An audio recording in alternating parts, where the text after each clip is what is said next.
Welcome back mga katambalan, mga hot topic and issue pag-usapan natin. Update po tayo kay Barbie Fortesa kung saan nag-post ito si Barbie para po sa Silka Green Papaya Lotion. At may caption pa nga po doon na kaya don't worry kung OA sa pawis, we have Silka Green Papaya Lotion for glowing skin after run. Kung saan makikita nga na hawak itong si Barbie yung green papaya lotion ng Silka at talagang napaka-blooming at ganda ng isang Barbie Fortesa. At isa pa nga po, sa naging latest post itong si Barbie ay ang pagdalo nito sa 81st birthday ni Miss Boots Ansunroa na kung saan ay nakiparty nga itong si Barbie Fortesa. Makikita naman po na talaga nag-enjoy itong si Barbie doon sa naganap na 81st birthday surprise.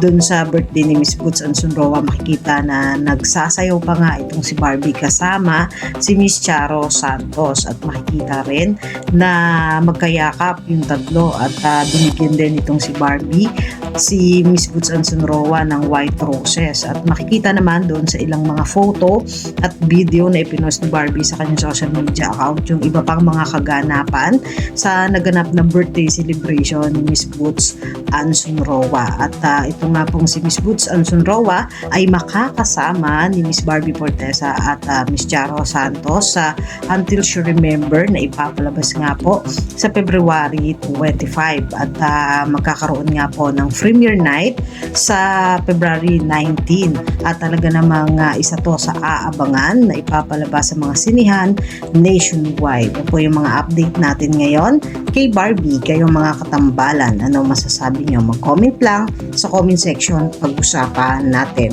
Yan ang mga hot topic and issue dito lamang sa Tambalang GK.